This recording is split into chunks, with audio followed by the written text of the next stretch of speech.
Então, a educação é a chave. Excelente. O cérebro nos tornou completamente dependentes na infância devido à necessidade vital de incorporação de experiências existenciais acumuladas ao longo das gerações. Elas devem ser aprendidas e assimiladas por meio da educação. Não são transmitidas geneticamente. A educação é insubstituível. Após isso, abalou os participantes, alertando-os das consequências da exploração mental e que eram submetidos e que possivelmente estavam transferindo para seus filhos. Discorreu que muitos pais pressionam seus filhos para competir, estudar desvairadamente, fazer cursos, preparar-se para sobreviver no futuro, sem saber que a pressão excessiva aniquila a ingenuidade da infância. Debela os valores existenciais, bloqueia o aprendizado das experiências, enfacela a humanidade deles. Depois de uma pausa para respirar, metralhou-os como fez comigo quando me conhecera. Seus filhos conhecem os acidentes que tiveram pelo caminho, sabem como superaram, conhecem seus medos e suas incoerências, descobriram seus golpes de ousadia, exploraram suas mais importantes ideias, conhecem sua filosofia de vida, sua capacidade de intuir, analisar e refletir, e suas lágrimas foram contempladas por eles. Desculpem-me, mas se não conhecem, vocês estão formando máquinas para serem usadas pelo sistema e não seres humanos para transformá-lo. Se não conhecem, vocês estão desprezando os motivos fundamentais pelos quais nossos cérebros os fez dependentes. E fez uma pergunta que tirou o sono de alguns. Durante 30 anos, colocam-se no lugar de seus filhos e pensem nas mensagens que eles escreveriam para seres afixados um dia em seus mausoléus. Essa sugestão causou um turbilhão psíquico nos ouvintes. Não gostaria de ler o que meu filho escreveria sobre mim. Ele nunca me conheceu, sempre me esconde. Como pode alguém que aparentemente vive à margem da sociedade valorizar tanto a educação? O que o move? Que segredos esconde? Pensei. Depois de todo esse questionamento, ele calibrou, seu pensamento e apontou para seu grande alvo. O sistema capitalista trouxe e tem trazido conquistas inimagináveis para a sociedade, mas corre sério risco de implosão em menos de um século. Talvez em algumas décadas, todavia, não mais como Marx previa por disputas de classes sociais, mas por um problema que está no seu cerne.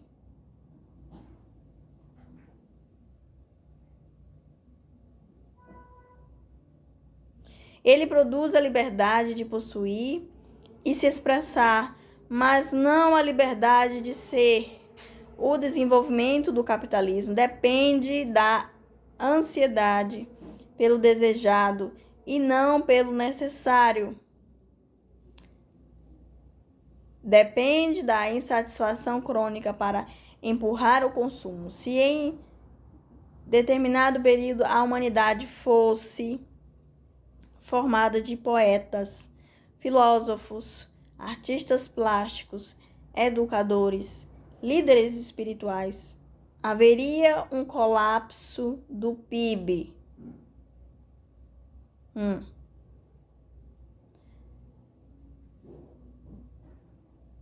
Pois, em tese, essas pessoas são mais satisfeitas e consomem mais o necessário. Talvez o PIB caísse 30% ou 40%,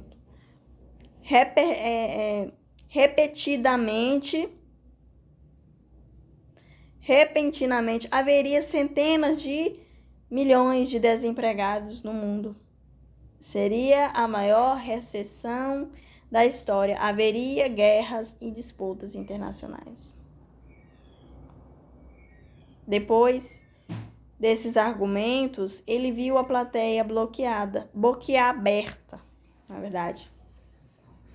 Os homens de negócios não tinham pensado nisso, mas o mestre não nos quis mais entrar em detalhes sobre o tripé: a educação, o consumismo e a insatisfação.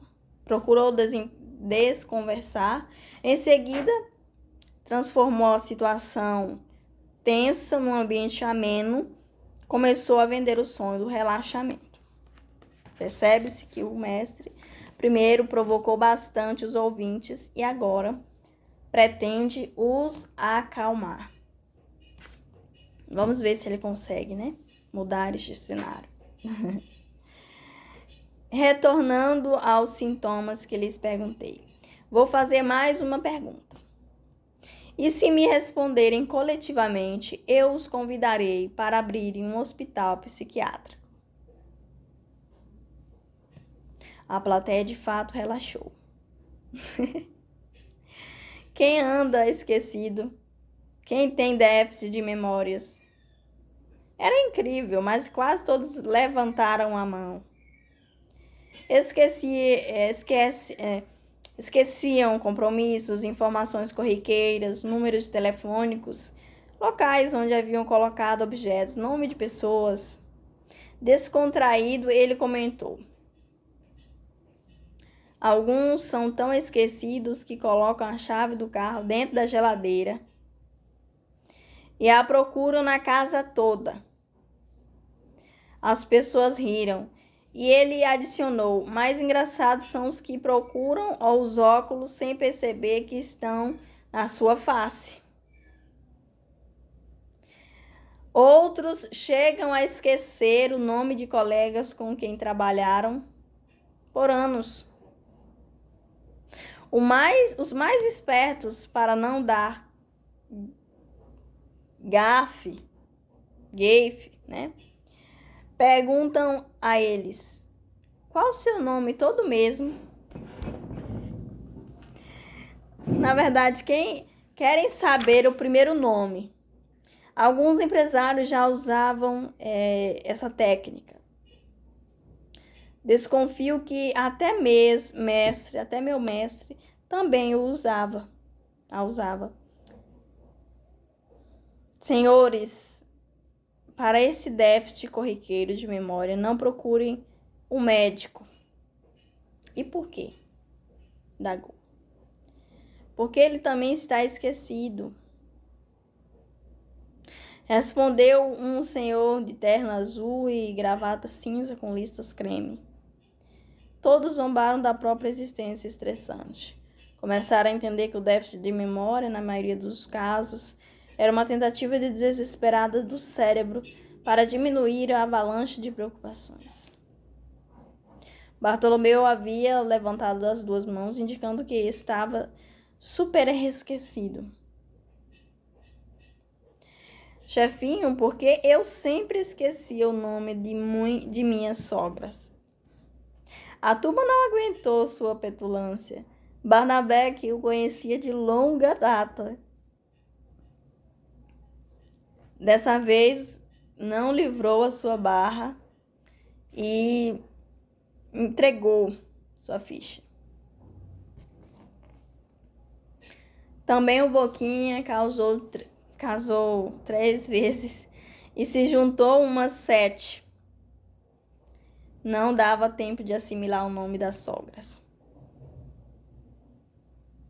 Boquinha de Mel olhou para a plateia e abriu as mãos pedindo compreensão.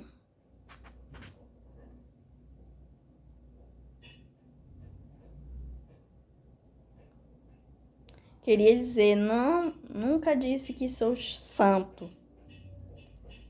De fato, não era a flor que se cheirasse. Ele bem que tentava, mas não conseguia fingir que era normal. O mestre tentou poupá-lo. Não escolhi por causa de seus erros ou acertos, mas por quem você é, por causa do seu coração. Não o coração físico, mas o psíquico. E para mudar o foco que o constrangia, agiu mais uma vez com ternura. Também sou esquecido, Bartolomeu.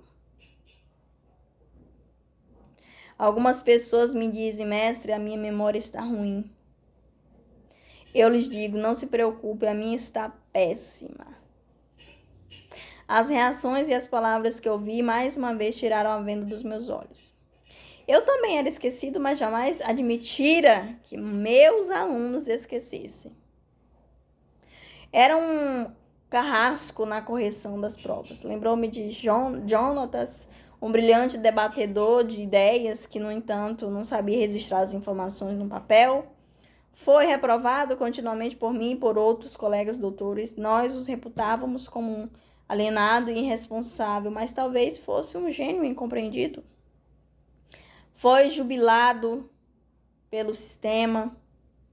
Nós éramos a voz do sistema. Atiramos no esgoto da educação possíveis pensadores sem ter sentimento de culpa. Somente agora que aprendi a comprar sonhos de uma mente livre, eu descobria que, se tivesse ampliado o leque para avaliar a mente de meus alunos, poderiam ter dado nota máxima para quem errara todos os dados. Eu estava inconsolado com toda essa análise, fui intolerante até com meu filho. João Marcos tinha uma leve dislexia, não conseguia acompanhar direito sua turma. Mas eu exigia, pressionando, queria extrair dele o que não podia dar. Queria que fosse um exímio aluno para que no fundo minha imagem de pai e professor pudesse se destacar. De fato, a mensagem que meu filho e meus colegas deixariam em meu túmulo não seria carregada de elogios e de saudade.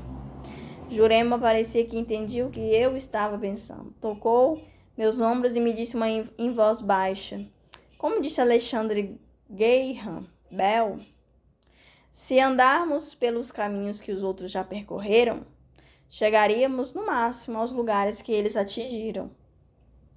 Durante a travessia, alguns lembraram que no século XVI ao XIX, o inumano sistema comprara seres humanos de pele negra como se fossem animais e os encerrara nos porões funestos e fétidos dos navios, transportando-os como escravos para lugares distantes, como a Europa e as Américas. Atrás deles ficaram os amigos, os filhos, a esposa, a liberdade.